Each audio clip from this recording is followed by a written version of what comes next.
RLR style. Call it the abbreviations accumulation, VMR, RLR. And if you've been a fan or a consumer of CP solvers, you know exactly what we mean. If this is the first time you're joining us, VMR stands for Virtual Morning Report. And RLR only has one meaning, even though it is a palindrome, and it stands for Rabi loves Reza, and no other formulation that you could potentially. That's exactly right. Yes, exactly. Yep. We have a special case today. We actually have a special session today. Our dear friend Ravi Singh emailed us letting us know that one of his students is going to be presenting a case today. And I think there is no better way to introduce our beloved presenter than by Ravi himself. I don't know if he's here on the Sinai. Neither Ravi is here nor the. There he is. He is. Hey. He is. There they are. How are you doing, Ravi, Reza? Good. How are you? Great. So I have another camera on, so I have about 2, 3, 4, 5, 6 students that were going to attend a noon conference on autopsies. But I was like, what better noon conference I have than join CPS? And they're all pretty much sold on the schemas, and you know, we've been using MIST, chest pain. Anything else you've been using schemas for learning? Renal failure, hyponatremia. Yeah. So they bought into the CPS mantra. So we have Clarissa here today who's presenting a case. So I'll let her introduce herself. Hi, I'm Clarissa. Really excited to be doing this. I'm a third-year medical student at Hopkins. All right. Incredible. Wait, before you tell us the medical part, tell us more about yourself. Where you tell us how amazing Ravi is, you know, things like that. He's incredible. He's like the best. We're doing an ultrasound session with him. Like, he goes above and beyond, and like for this too, like I didn't expect this, and so this is really cool. Yeah. Oh, wait, tell us one fun fact about Ravi. What have you learned? Well, he has he makes these really cool like all these infographics. Yes. That's like on his Twitter. 100%. And maybe later afterwards, now that I know that now I know your Zoom account, I'll ask you for something that you wouldn't want to say in front of Ravi publicly. Okay. Alrighty, well, it's a delight for you joining us, and we will save the magic for the first aliquot. So please jump in, present. We have Danya who's scribing today, and Gabrielle who's doing teaching points. So and Prof. Rez will tackle your first aliquot, Clarissa. All right, great, thank you. All right, so this case is about a 49-year-old male presenting with fevers, wheezing, cough with production of yellow phlegm for 1 week, which turned bloody for 2 days. And Clarissa, if you don't mind, thanks first of all for joining us today. And if you don't mind, just pay attention to the scriber as you're presenting to make sure that they capture everything, okay? Okay. Yeah. Thank you so much. We appreciate that. Yeah, for sure. Maybe what I'll do is because I've talked a lot about fever in the past, and I want to practice my hemoptysis schema, Ravi. Maybe I'll just talk about hemoptysis and then let you layer in the patient's epidemiology and the fever to make more progress on that. So I think the reason hemoptysis can be a challenging schema is because we don't see it often. And today I taught a class of residents an approach to dizziness. And I got dizzy talking about dizziness. Why?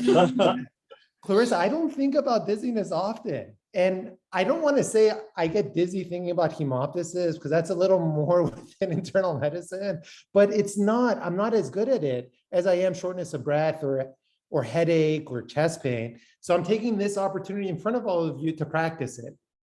I think one of the things I love, and I can just say Ravi, because they think very similarly, and I admire both of these R's, is that when you are approaching potential hemoptysis, is to translate that to blood per aura.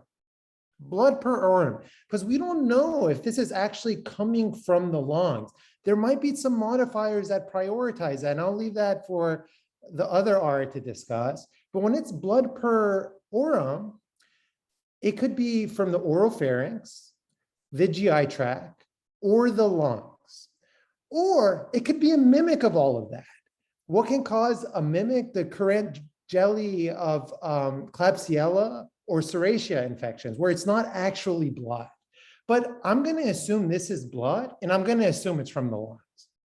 So now when you're approaching possible hemoptysis, is you can take the alveoli and the vessel, right? There has to be a lesion either at the alveoli or the vessel where there's this abnormal connection between the two, leading to blood production within the lungs, and then subsequently to the patient coughing the blood out. So what are common causes within the lungs? Bronchitis, bronchiectasis, and cavitary lung lesions. These are probably the three most common causes of hemoptysis, with bronchitis leading the three. That's why when you have hemoptysis, just get a chest x-ray. Let's see what's happening in the lung parenchyma.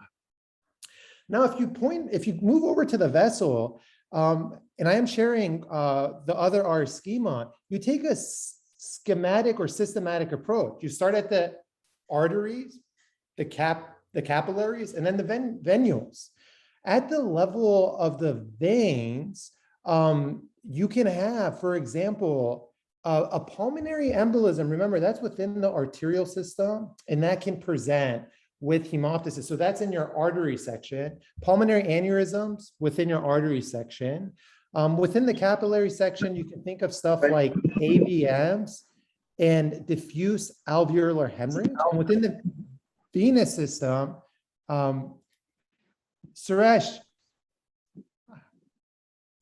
Okay, within the venous system, you can think of stuff like heart failure, whether it's mitral valve disease or pulmonary venous occlusive disease.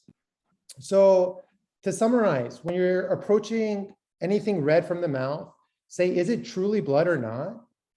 And then after that, say, is it oropharynx, GI, lung? If it's lung, think alveoli, bronchitis, bronchiectasis, cavitary lung lesion. If it's the vessel, think artery like PE or aneurysm, capillary DAH or AVM, vein, which could be like heart failure and in terms of mitral valve disease or pulmonary veno-occlusive disease. There's some less common causes like tracheo-innominate fistulas and aortic bronchial fistulas. I almost forgot those two. Robster, the mic is yours, my friend. Yummy. Hello. Good morning, everybody.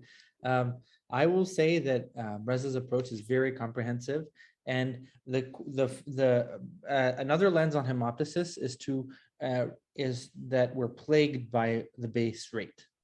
So when I tell you a patient has a headache, you'll probably tell me, oh, they have a migraine or tension headache, probabilistically speaking. When I tell you a patient has chronic back pain, you'll probably tell me they have non-specific mechanical back pain from a disc. When I tell you your patient has hemoptysis, you should respond to me and say they have bronchitis. Because if you take all comers with hemoptysis, 70% of them have bronchitis. So I want you in your mind's eye to know headache equals migraine, chronic back pain equals mechanical back pain, and hemoptysis equals bronchitis. Well, let's change each of those stories. Let me tell you that this patient has a headache and left-sided weakness. All of a sudden, it's impossible for it to be tension migraine. Let me tell you that the patient has chronic back pain and a fever of 40 that is otherwise unexplained. It becomes impossible for them to have a mechanical disc causing back pain. And let me tell you that it is virtually impossible for a patient with hemoptysis and fever to have bronchitis. Sometimes when you enter a world that is dominated by the base rate, you have to be open to things that definitively eliminate and overcome the base rate. Here, the presence of fever overcomes the base rate. A fever plus hemoptysis is not bronchitis. Bronchitis, by definition, is a mildly or minimally inflammatory condition. If you have a patient with COPD and they have a fever of 39, they don't have a COPD exacerbation. They have something else going on. So here, the base rate would guide you towards bronchitis as the cause of hemoptysis, but you've got to slam your brakes and come to a halt because the fever removes you from that space and takes you to everything else that Reza is talking about. So today, I will guarantee you this. Our dear friend Clarissa has not brought to VMR a case of regular old bronchitis. This is something else. And what it is definitely somewhere on Reza schema, and we'll see where we go. All right, Clarissa, back to you. Part 1 and 2. All right, so a little bit more about the wheezing that started 3 months ago and for the last 2 weeks has been getting worse with now development of fevers and production of phlegm. Before this presentation, he's been having intermittent wheezing for 5 to 6 years and 2 hospitalizations for a community-acquired pneumonia in the past. He's also had the occasional dry cough.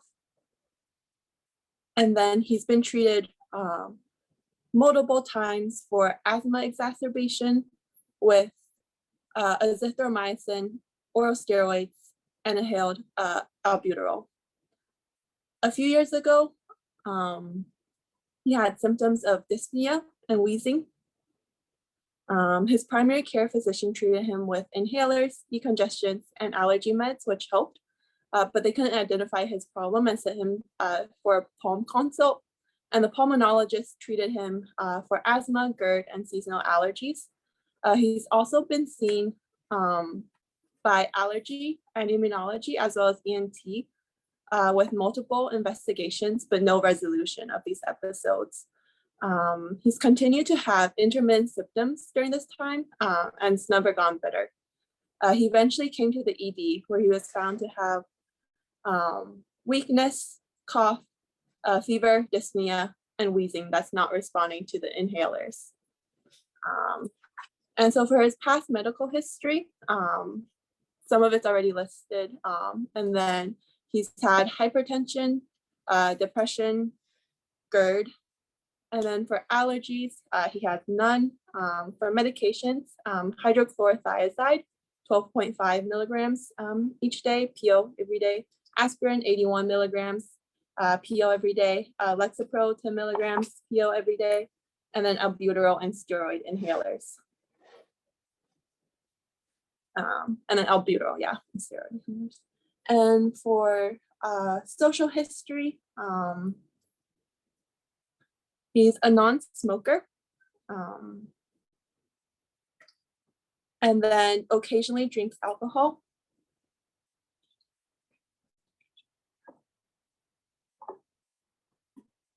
Occasionally drinks alcohol.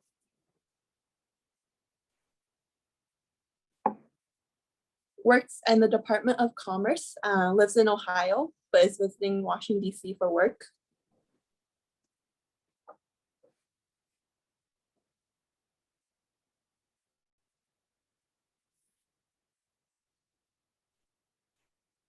Kudos to you for paying attention to the scribe, by the way. This is awesome. Thanks. Thank you. And then no asbestos or occupational exposure.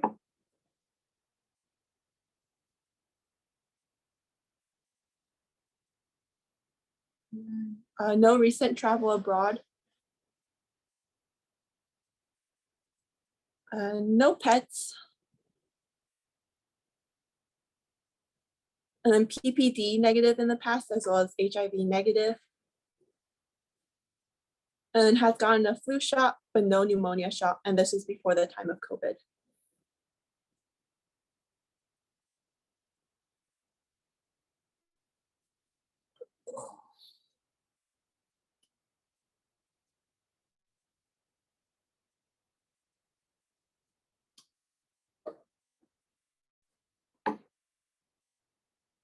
That's it.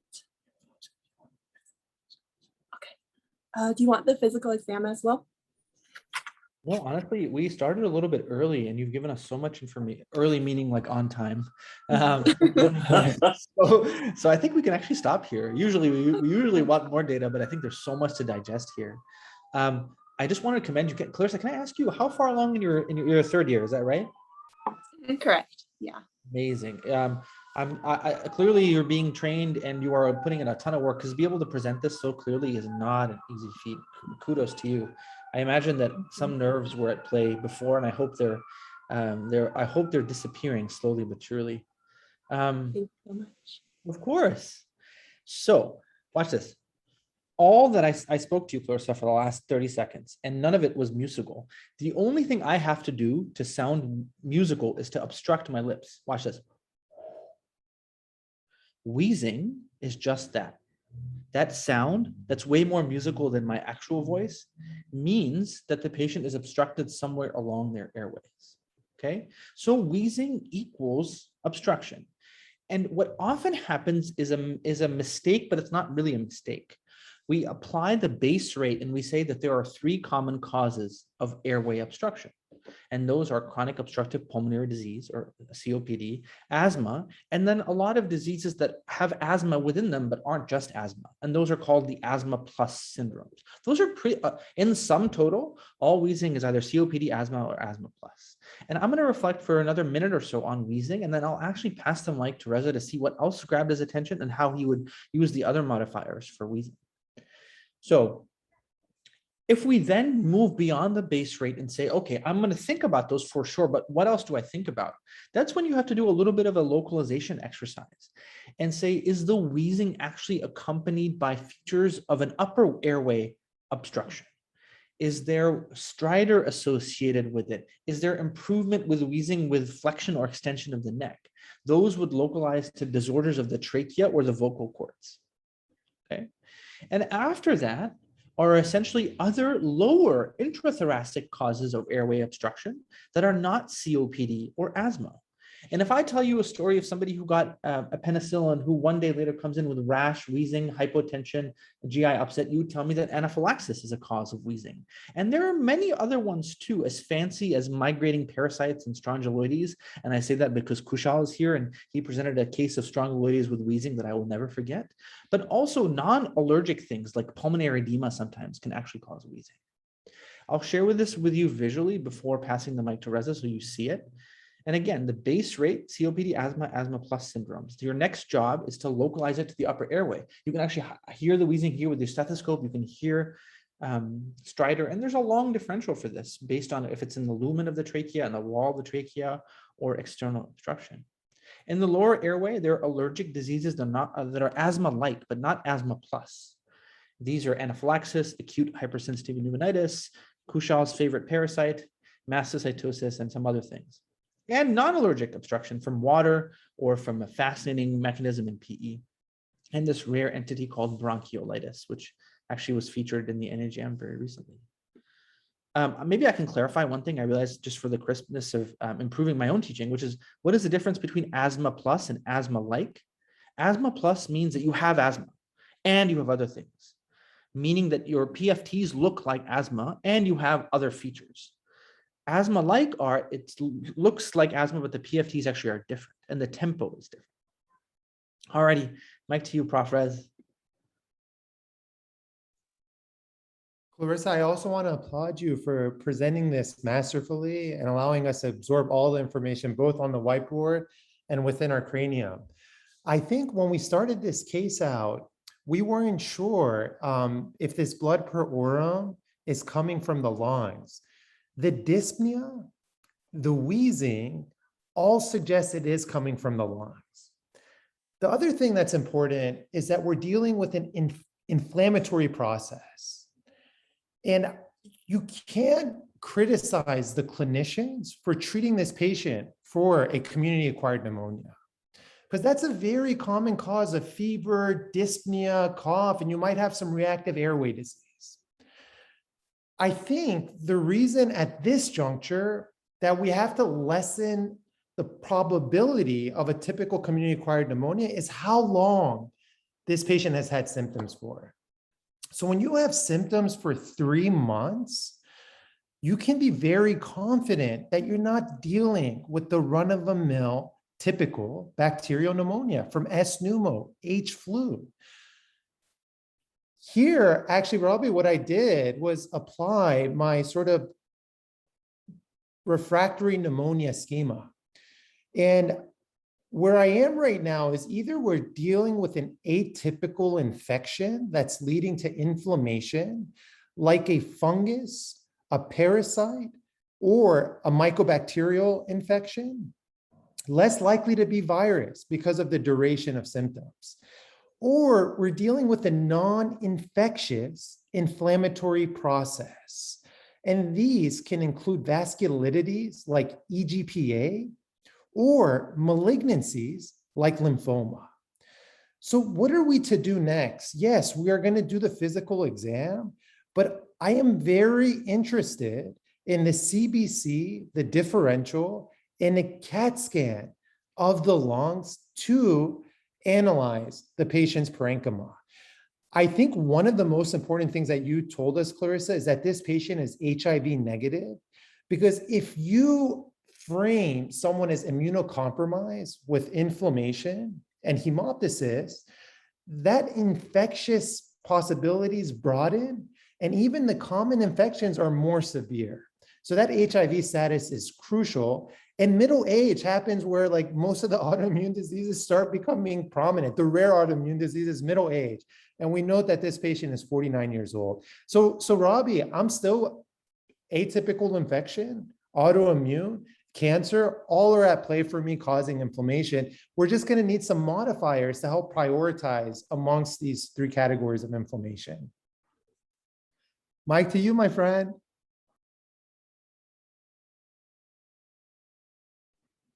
Okay. So for vital signs, the temperature was 102, heart rate 105, blood pressure 134/85. And then respiratory rate of 23 and SpO2 of 90% on room air. And then for general, just audible wheezing. The skin feels warm to touch, but there are no rashes.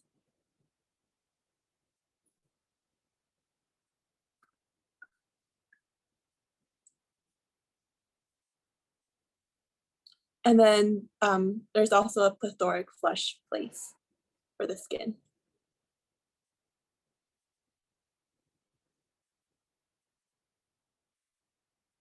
For the eyes, the sclera is anecteric.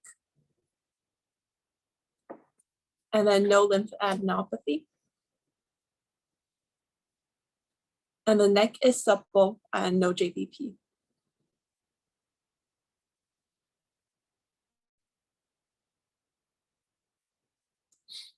For lungs, wheezing upon auscultation of the left side, but the right side is clear. The left side lower lobe also has rhonchi, but a clear right side. And there's no dullness to percussion bilaterally. You can hear the wheezing audible to the air.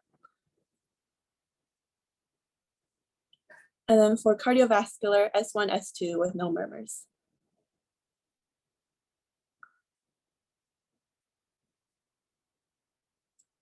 And then for abdomen, soft and non-tender, non-distended, normal bowel sounds, no organomegaly.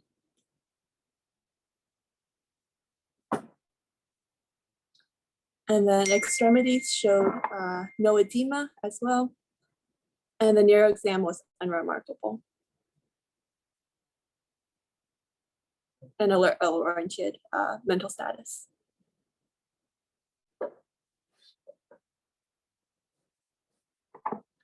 And then for labs, it was mostly unremarkable except for white blood cells of 15, 90% neutrophils. And then hemoglobin was 12, platelets was 180, chemistry was normal, chest x-ray showed hilar prominence on the left and a left lower lobe infiltrate.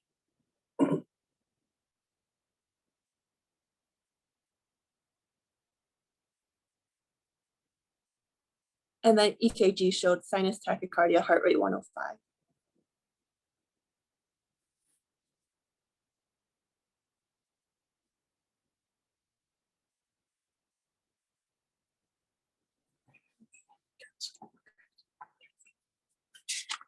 And then CAT scan showed calcified lymph nodes in the left hilar region.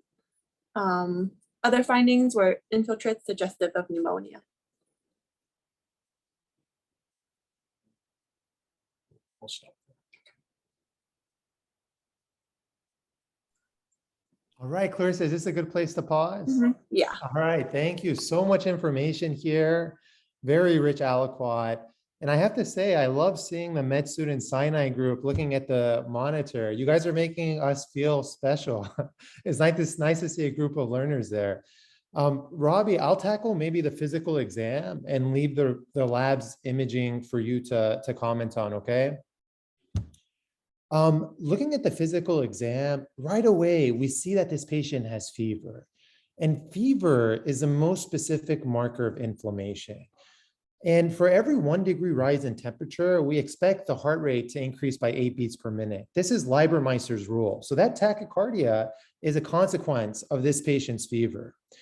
Then you quickly look at the respiratory rate and the oxygen saturation, and you know this patient has hypoxemia. And when you're approaching hypoxemia, the first step is to ask, is there abnormality within the parenchyma or not? So if you have clear auscultation with your stethoscope, you may prioritize a vascular problem like a pulmonary embolism, a shunt, or pulmonary hypertension. But this sort of reminds us that the physical exam is limited. We're not perfect. The same way we can't palpate a spleen and we rely on imaging, the same is true with the lungs. The imaging is going to be way better than what our stethoscope does. The wheezing prioritized something within the parenchyma, but you see how there was a disconnect between the infiltrate and what our exam was without crackles. The only other thing I'll mention about this physical exam is the flushed appearance of the patient. I think that in general, when someone is febrile, if their inflammatory process is subsiding, so remember, when you have inflammation, you have cytokines that are released. This increases the temperature set point within the hypothalamus, and the body does everything it can to reach this new temperature set point. Let's say 102 degrees Fahrenheit. When that inflammation subsides, meaning the cytokines subside, all of a sudden, the temperature set point is brought down. So now the body does everything it can to reduce its temperature. And one of those things can be vasodilation. So in most individuals who come in with fever and appear flushed, it could be a consequence of their thermoregulation. But within this patient, all of a sudden, something rare may be possible just from the exam, because you just kept commenting on the wheezing, like severe bronchospat. Like it just seems, if you apply the law of proportionality, I would never put the wheezing at center stage when I'm dealing with fever and dyspnea and hemoptysis, never. But the way that it's presented in this exam, all of a sudden, it seems like the final diagnosis must explain this significant wheeze. So I think the combination of the two can make you concerned for a neuroendocrine tumor that has bypassed the liver, causing flushing, bronchospasm, and sometimes you might even have diarrhea. With that being said, I'm going to pass the mic to my mathematician, Robbie. I for a second I was like, "What? Did he forget my name?" And I was like, "No, he's inserting a descriptor." I think I'm having a hard time with this, and I think I'm having a hard time because this really is a very good case, as Reza said, for the possibility of a carcinoid tumor causing flushing and wheezing, and I think the reason I'm having a hard time is I think it's so informative to study whether this is a recurrent acute process or whether this is a persistent process over 3 months. Because I think if we call this refractory pneumonia is very different than recurrent pneumonia. And this is why the recurrent hypothesis is on my mind that has to go in parallel with the continuous hypothesis, which I think Reza made a very compelling argument that this will lead to the possibility of a neuroendocrine tumor. But what does the recurrent acute hypothesis make? I mean, the fever is so high here that it makes me wonder, like, does this person really have a fever of 102 for the last 3 months? It seems hard. And if you look at this case, you're like, you know what? I'm going to filter out everything. I'm going to say this is a 49-year-old male with a history of asthma who comes in with fever, white count, and chest X-ray infiltrate. How is that not a case for community-acquired pneumonia? And that's when you would go back and say, wait, but the time course is inconsistent with community-acquired pneumonia. And that's when I would go back and say, wait, we are internists. We should talk forever about this. What if this is a recurrent acute pneumonia, not persistent pneumonia? Now, why is that on my mind? It's on my mind because of the hilar prominence. The hilar prominence and the calcifications are very suggestive of old granulomatous disease. And in a patient who is of this epidemiology, you would prioritize that being old histoplasmosis. Of course, calcifications may mean exposure to dusts and that cause pneumoconioses like beryllium or silica, or in the world may represent TB. But in a patient who lives in Ohio, you worry about histo. So how could histo do this? Histo reactivation might be at play here. And endobronchial histo might account for the possibility that there is wheezing on that side, but would not explain the flushing. But more likely than endobronchial histo is the possibility of a tracheoesophageal fistula. So what is a tracheoesophageal fistula? It is basically when histoplasmosis lives in the nodes and erodes into the esophagus. And what can that do? That exposes the GI tract to the lungs and causes recurrent acute pneumonia. So here, it's very, very hard to make a tremendous amount of progress. I think Reza's hypothesis of a neuroendocrine tumor is a strong one here. And in parallel, you might have to think, is this actually a continuous syndrome? And what does the hilar prominence signify? If it does signify TB or histo, does it signify their reactivation here? Or does it signify an anatomical consequence of those diseases connecting the esophagus and the trachea, causing the patient to have recurrent bouts of acute pneumonia? And this goes to show you how hard it is. It's really, I think, impossible to tease between those two out. But I think what would be helpful is what we often do. What we often would do is give this patient antibiotics for community-acquired pneumonia and see what happens. And if he gets better, then I think that if he does or does not get better, that helps us figure out which branch point to go down on. All right, back to you, my friends, for this quite a doozy of a case on this Friday. All right, so pulmonology was consulted and they recommended an intervention bronchoscopy. And so basically the bronchoscopy showed the larynx, trachea, and carina were all normal. The right-sided airway was also normal. For the left-sided airway, slight extrinsic compression at the lingular.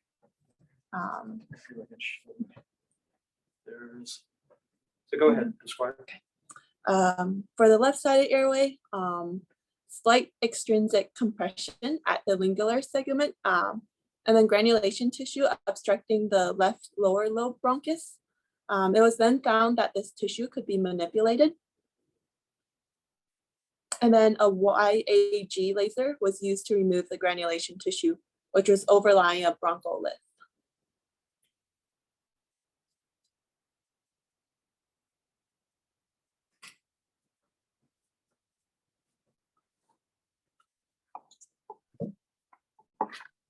Awesome. It seems like you all wanted to show us something, or I don't know if I read like you were on. Should be yes.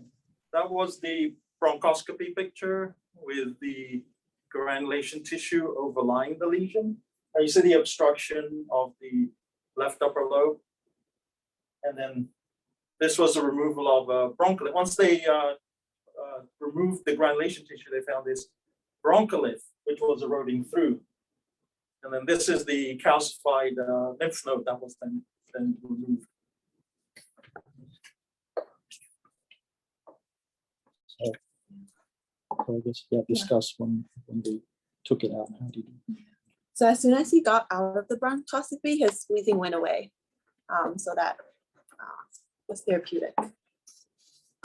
And so basically the patient is from the Ohio River Basin and possibly had a histoplasmosis infection as a child, and it likely resolved, and he was not symptomatic at this time.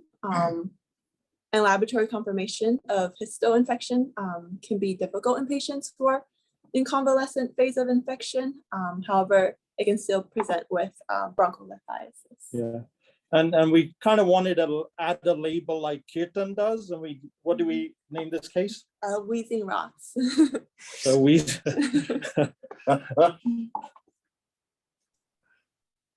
I want to say what an impressive case. And I think if we go back to that physical exam with the wheezing, like the refractory, it all makes sense that there was something obstructing. And here is the broncholith. And even the flushing could have been the vasodilation in the context of the fever and the patient trying to thermoregulate. So Robbie, one thing I really love that you did was you kept it as authentic as possible, saying that, yes, carcinoid or rare diagnosis is possible, but there are other possibilities here and we can't drop the anchor. And in reality, we would be approaching both simultaneously. And I think what your pulmonologist did and what your team did was you went after the money, and the money was within the lines. I think oh, sorry, go ahead, Arvid. So yeah, what's interesting also is this case was referred to Dr. Kopen Wong. I don't remember if you met him, Reza at Hopkins. He's a director of the interventional pulmonary program, bronchoscopy program. So he actually was able to remove it, whereas this patient was facing possible thoracoscopy or thoracotomy to go in and maybe do a lobectomy and so on. So the intervention was both diagnostic and therapeutic. So it was very professionally and skillfully removed by Dr. Kopen Wong. I barely know how to tie my shoelaces, which is why I always wear shoes without one. So hearing the skill of another human being who was able to remove a stone from the left bronchus is mesmerizing to me. And I think, I think this case is marvelous because it really is one of those kind of fascinating cases that reflects disease in real life. And for me, I think honestly, the case could have concluded with you saying, hey, there's an endobronchial carcinoid tumor and that is causing serotonin syndrome. It really, carcinoid syndrome, excuse me. It really could have ended with that. And I think just because the conclusion in this case happened to be this does not mean that the thinking should have been any different. But I think the actionable step in real life is to realize that the discrepancy between our two competing hypotheses was the time course. And sometimes when you're inheriting patients and taking care of patients who are meeting you on chapter 5 of their journey, you take it for granted the information that's coming your way. Like for me, if I were taking care of this patient, the odds are that I would hear from somebody else about what happened to them the first 3 months and get an abbreviated story from them about what happened, and then for them to focus on the acute stuff. But I think you realize that in so many cases, teasing out the time course, recurrent acute versus persistent. Like if this were persistent, I think it would be much more likely to be an endobronchial tumor. But the patient having recurrent bouts of community-acquired pneumonia because of an anatomic obstruction would probably much more align with, hey, I got worse than I got better. I got worse than I got better. Worse than I got better. And that is so helpful. So kudos to you all for going down the bronchial tree and chasing the right issue. And I think the reflection for me is just how profound it is, not just what happens to people, but how that marries with when it happens to them. And that can be so informative. Thank you. Clarissa, did you have any a specific teaching that you wanted to emphasize? Sort of just like what stuck in your mind from this case and how will you remember it when you're an attending teaching us all? Yeah, for sure. Like one thing that really stuck with me was like how much the asthma diagnosis stuck with him. So he was like prematurely diagnosed incorrectly and treated for asthma this whole time, even though he didn't really have asthma. And so I guess it's just kind of a lesson to us to like start off with a wide differential and to that way we can investigate more. And like thankfully he did eventually get his diagnosis, but that's just something to keep in mind. And then other teaching points are just more like specific to like learning what broncholithiasis is, which is like bronchial inflammation or obstruction from broncholids, which are like calcified structures or hard concentrations that eroded into the tracheobronchial tree. And then it can be from many infectious causes, including histoplasmosis, but it can also be from Mycobacterium cancer, Blastomyces dermatitis, Coccidioides immitis, Cryptococcus neoformans, Actinomyces, and Nocardia, as well as non-infectious causes like pulmonary silicosis, aspiration of bone tissue, and then in situ calcification of aspirated foreign material.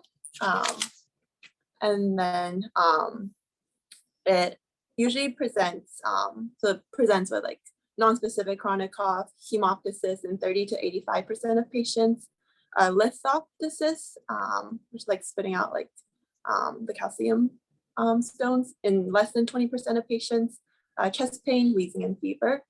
And like in this patient, diagnosis by chest x-ray, CT, bronchoscopy, or thoracotomy. Clarissa, that's a phenomenal question for you. First of all, I didn't know that many organisms can cause bronchioliths.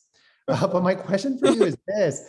So did this patient need itrinoconazole, or was this it? Was it just taking away the calcified bronchiolith? Yeah. So I don't think he needed itraconazole because like his still had already healed by that time. And so at this point it was like he needed the bronchoscopy, and then for pneumonia, sometimes that's recurrent that goes along with that. So antibiotics sometimes. Yeah, I'm just gonna add, it's just it's just residual disease. So he probably had histo because he's from the Ohio River Basin Valley. So he probably had histo as a kid, and it wasn't documented. Plus he travels around and goes from place to place. So he gets ill in different areas. And then, you know, once you have the diagnosis of asthma, we all know that all that wheezes is not asthma, but we keep anchoring on asthma being a cause of wheezing. And, you know, what would happen is he'd get some relief with inhalers, steroids. Steroids helps everything almost, right? But then he had this dramatic ramped up presentation with hemoptysis and fever. So he had something like a post-obstructive pneumonia, which then was amenable to antibiotics. But then just, it was sort of flabbergasting that we took the bronchiolith out, and as soon as he came out of the procedure, off the anesthetics, he was like, I'm not wheezing anymore, I can breathe. So it was immediate relief. So it's one of those cases where there was a positive outcome and impact, and we definitely made a dent in this patient's in his patient's life. Thank you so much. That was very clarifying. So more of a sequela of a previous infection that led to recurrent bacterial pneumonias. And by removing the obstruction and just treating for community-acquired pneumonia, the patient was well and didn't have recurrent symptoms. And then one more point, I think Kushal might know, he was mentioning TB. So outside the US, TB is a common presentation like this. So old TB, you can have bronchiolithiasis. In the US, if we see this, especially the calcifications on the X-ray, we must think of histoplasmosis or TB. Regarding your comment about X-ray and CAT scan, so you don't always see this on the X-ray. Sometimes it can be hidden. So, but these bronchioliths have just morphed into this massive hilar sort of lesion that we saw, and this necessitated a CAT scan, which we just mentioned. How large was the bronchiolith that was removed? About a centimeter. A centimeter? And Robin, you don't have a picture of the CAT scan that you can just put towards your monitor for us to just see? No worries if you don't. That's totally fine. I'm just very curious of what this looked like. Okay, let me see.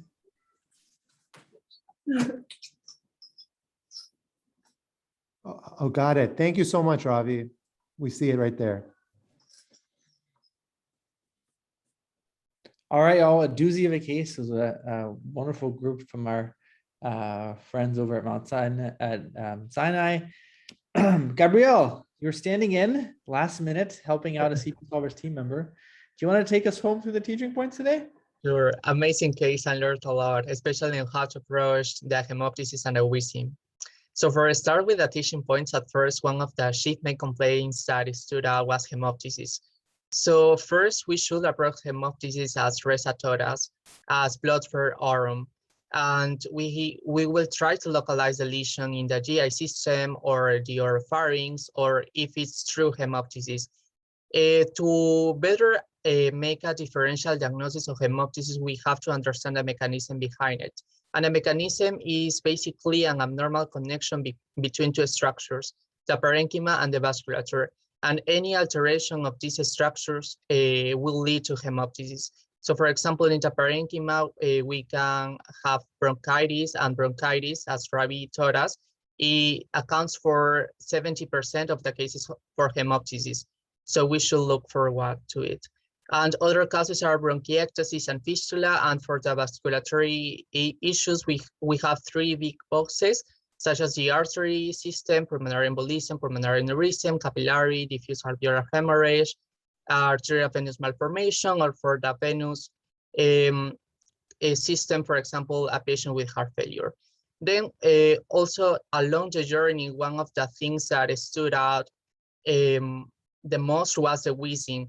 So the first step for approaching wheezing is look first for the three main causes, such as COPD, asthma, and asthma plus syndrome.